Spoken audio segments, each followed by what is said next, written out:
Shri Venkateswara gold తాకట్టులో ఉన్న మీ బంగారాన్ని విడిపించి కొనబడును.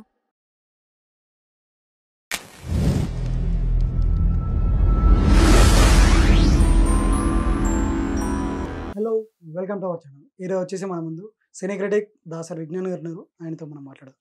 నమస్తే సార్. సార్, ఇది Indian film industry star hero Rajinikanth గారు, సెన్సేషనల్ డైరెక్టర్ లోకేష్ కనకరాజ్ గారు, వాళ్ళిద్దరు కాంబినేషన్లో వస్తున్న సినిమా కూలీ. సో ఇది వచ్చేసి రిలీజ్ కాకముందుకే దాదాపు 700 కోట్ల వరకు బిజినెస్ అయిందని చెప్పేసి వార్తలు వస్తున్నాయి. సో అంత బిజినెస్ అనేది ఇప్పటి వరకు ఏ సినిమాకి అవ్వలేదు. ఫస్ట్ ఇదే సినిమా అవ్వబోతుంది. ఇంతకుముందు కూడా చాలా సినిమాలకు జరిగాయి. పుష్పగా అయితే బీభత్సంగా బిజినెస్ చేసింది రిలీజ్కి ముందే 1000-1200 కోట్ల సంఖ్య ఉంది. అబ్బా. సో ఇంకా అసలు విషయానికి వస్తే రిలీజ్కి ముందు భారీ బిజినెస్ చేయగలిగే సత్తా ఉన్న సినిమాలు ఇవే. స్టార్ క్యాస్ట్ మీద ఆధారపడి ఉంటుంది. బ్రహ్మాస్త్ర కూడా అప్పట్లో బాగానే వచ్చాయి before pre business. Reason combinations, మీరు సెట్ చేసుకునే కాంబినేషన్స్ ఏవైతే ఉంటాయో పాన్ ఇండియా లెవెల్లో వాటికి మార్కెట్లో అంత బరువు ఉండడమే.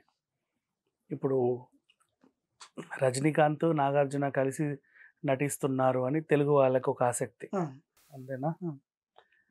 రజనీకాంత్, ఆమీర్ ఖాన్ కలిసి నటిస్తున్నారని హిందీ వాళ్ళకు ఆసక్తి. ఆఫ్టర్ 29 years అప్పట్లో ఒక సినిమా చేశారు ఇద్దరు. 29 ఏళ్ల తర్వాత ఇప్పుడు మళ్ళీ రజనీకాంత్ మన ఉపేంద్ర కలిసి ఒక సినిమాలో ఉన్నారంట అని కన్నడ వాళ్ళు. అవునా? దాంట్లో ఇంకా వీళ్ళందరూ ఉన్నారంట అని కూడా మాట్లాడుకుంటారు. అంటే ఇట్లా మెయిన్ పిల్లర్గా తీసుకుంటే వాళ్ళకు మార్కెట్. సో ఇట్లా చూసుకుంటూ పోతే కూలీ ఈజ్ ఎ వండర్ఫుల్ కాంబినేషన్ చెప్పాలి అంటే. ఇంకా చాలా మంది ఉన్నారు. మనం అదేమో నాకు తెలియదు, బట్ ఇంకా బోల్డ్ అంత మంది ఉన్నారు. అయితే లోకేష్ కనకరాజ్కి సినిమాటిక్ యూనివర్స్ ఒకటి ఉంది కదా, ఈ ఖైదీ, విక్రమ్ లాంటివి. దీంట్లో అమీర్ ఖాన్ కాసేపు కనబడతాడు. మరి ఆ పాత్ర పవర్ఫుల్గా ఉంటే నెక్స్ట్ అది సోలోగా ట్రావెల్ చేసే అవకాశం కూడా ఉంది. నాగార్జున గారి పాత్ర కూడా పవర్ఫుల్గా ఉంటే నెక్స్ట్ అది కూడా సోలోగా ట్రావెల్ చేయొచ్చు. ఎందుకంటే బ్రహ్మాస్త్రాలో కూడా ఒక్కొక్కరు ఒక్కొక్క అస్త్ర, అది అస్త్రావర్స్. ఒక అస్త్రం మీద కూడా మళ్ళీ ఇంకో సినిమా నడిపించవచ్చు, అది యూనివర్స్. సో లోకేష్కి ఆ టాలెంట్ ఉంది కాబట్టి మేబీ హీమే. నెక్స్ట్ ఉపేంద్రతో ఉన్న కాంబినేషన్స్ కానీ, మిగతా శృతి హాసన్, సరే శృతి హాసన్ ఉన్న, పూజా హెగ్డే ఒక చిన్న క్యామియో, ఇంకా ఉన్నారు మహామహుల్ దీంట్లో. సో ఈ రకంగా చూసుకుంటూ పోతే ఆ మాత్రం బిజినెస్ జరగడం సర్వసాధారణం. నెక్స్ట్ ఓటీటీకి వెళ్ళావు ఇప్పుడు నువ్వు. ఓటీటీలో భారీ ధర పలుకుతుంది. పొన్నియిన్ సెల్వన్ లాంటి కాంబినేషన్, బాహుబలి లాంటి కాంబినేషన్ కంటే ఎక్కువ రేట్లు వస్తాయి వీటికి. ఓటీటీ రేట్స్ 4 భాషల నుంచి చూస్తారు. ఓవర్సీస్లో ఒరే సౌత్ వాళ్ళందరూ కలిసి సినిమా తీశారంట అక్కడ. మరి ఇప్పుడు తెలుగు కంటే ఓవర్సీస్లో ఎక్కువ పోయింది. యాక్చువల్లీ 75 వరకు వచ్చింది, తెలుగులో 52. అట్లా అది నెక్స్ట్ లెవెల్ బిజినెస్ అది. ఇప్పుడు ఆడియో సినిమాకి పాటలు పెట్టుకోండి. నిన్న వచ్చిన తమ్ముడు సినిమాల పాటలు లేక వాళ్ళు కనీసం కొన్ని కోట్లు లాస్ అయ్యారు. నువ్వు పాటలు పెడితే ఆడియో హక్కులు అమ్ముకోవచ్చు. పైగా అది ఒకవేళ పాన్ ఇండియా సినిమా అయితే అన్ని భాషల్లోనూ అమ్ముకు చావచ్చు. ఆ ఒక బిజినెస్ అది కూడా మైండ్లో పెట్టుకోవాలి. ఇంకా శాటిలైట్ అది ఇది అన్నీ కలిపేసి ఓవరాల్గా వీళ్ళకి 600-700 కోట్ల వరకు బడ్జెట్ కవర్ అయిపోయింది. ఈ మధ్య కాలంలో ఆ లెవెల్ బిజినెస్ చేసిన సినిమా ఇదే, ఈ మధ్య కాలంలో చెప్పాలి అంటే. బట్ అట్లాంటి కాంబినేషన్స్ నువ్వు సెట్ చేస్తే నువ్వు వద్దన్నా కూడా ప్రీ బిజినెస్ జరుగుద్ది, అది కూడా కామన్. ఇప్పుడు రిలీజ్ అయిన తర్వాత ఒకవేళ పొరపాటున దీనికి పాజిటివ్ టాక్ వచ్చింది అనుకో, ఇంకా కలెక్షన్ కొలగొట్టడం ఇవి డబల్ అవుతాయి. బ్లాక్ బస్టర్ టాక్ వచ్చి వచ్చిందే అనుకో, పుష్ప రికార్డులు కూడా బ్రేక్ అవుతాయి. ఓటీటీ కూడా చాలా డిమాండ్ పెరుగుతుంది. జైలర్ కూడా స్టార్టింగ్ వాళ్ళు ఇంత పెట్టి తీస్తే ఇంత వచ్చాయి, తర్వాత ఇంత వచ్చేసరికి యూనిట్ వాళ్ళందరూ గోల్డ్ కాయిన్స్ పంచిపెట్టారు. అవును. సో ఈ సినిమా ఉంటుంది. రజనీకాంత్ సినిమాలకి మనం బ్లైండ్గా వెళ్ళిపోవచ్చు, బాగున్నా బాగాలేకున్నా వెళ్ళిపోవచ్చు. రజనీకాంత్ 100% కూర్చోబెడుతుంది, నేను సాటిస్ఫై చేస్తుంది. ఆయన చూస్తే చాలు కాసేపు, అంతే, ఇనఫ్, వచ్చేస్తాయి డబ్బులు. అక్కడ స్టార్ హీరో అయితే ఇక్కడ స్టార్ డైరెక్టర్ కూడా అని చెప్పి, పైగా జైలర్కి ఉన్న క్రేజ్ వల్ల, వీళ్ళందరికీ ఉన్న క్రేజ్ వల్ల, ఇక ఆమీర్ ఖాన్ ప్రత్యేకించి చెప్పుకోవాలి. హిందీ ఓటీటీ మొత్తం ఆమీర్ ఖాన్ అండ్ రజనీకాంత్ కాంబినేషన్ అంట ఎక్కడికో వెళ్ళిపోతుంది.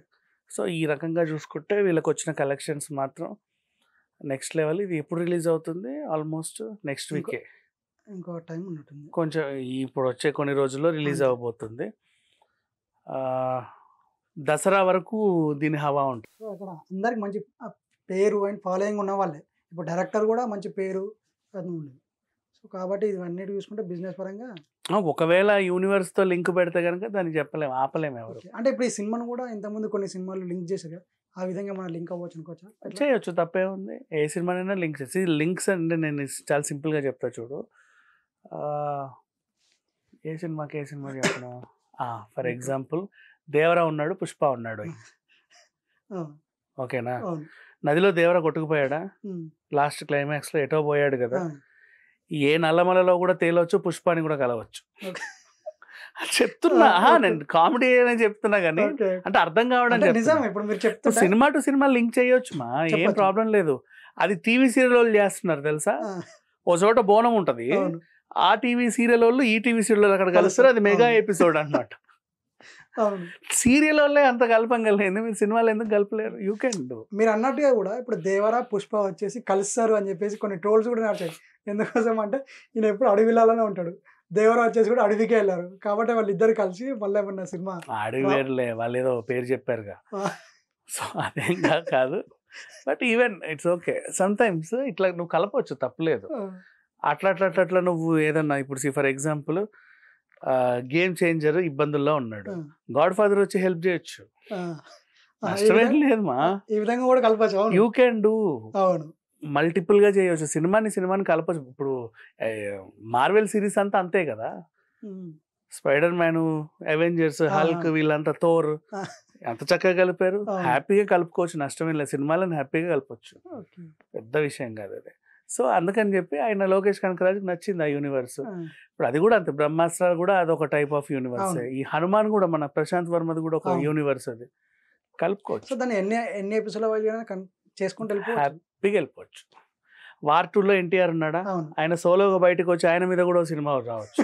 అవును, అదే క్యారెక్టర్ ని పెట్టి. అవును, అట్లా బోల్డ్ అని కాంబినేషన్ సెట్ చేయొచ్చు. సో ఈ విధంగా చూసుకుంటే స్టోరీకి డోకాలేవు అసలు. బాహుబలిలో కూడా నువ్వు కిచ్చా సుదీప్ వచ్చి వెళ్ళాడా, ఆయనని బ్యాక్ ఎండ్ చేసుకొని కూడా బోల్డ్ కథ రాసుకోవచ్చు. శివగామి మీద ఒక సిరీసే వచ్చింది. అవును, కట్టప్పకో చరిత్ర ఉంటది, నువ్వు ఎన్ని రాయొచ్చు తెలుసా.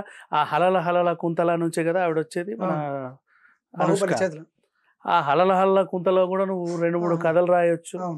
యూ కెన్ బోల్డ్ అని చేయొచ్చు తెలుసా, కథలు కలపొచ్చు. అప్పట్లోనే బాహుబలి గురించి ఎన్నో సిరీస్ తీశారు యూట్యూబ్లలో, తీయొచ్చు. ప్రతి కథకి నువ్వు ఎన్నైనా తిప్పుకోవచ్చు, ఏం ప్రాబ్లం లేదు. మళ్ళీ అన్ని కూడా పవర్ఫుల్ క్యారెక్టర్సే. అవును, రోల్స్. అవును, చెప్పుకుంటూ పోతే చాలా సిరీస్ కూడా రావచ్చు, చాలా ఇంకా పెద్ద స్టోరీ కూడా డోగా లేకుండా ఉండొచ్చు. కథలు దొరుకుతాయి అంటే సినిమాలు కలుపుకుంటూ వెళ్ళిపోతే కథలు బాగా దొరుకుతాయి. ఓకే, థ్యాంక్ యూ అండి.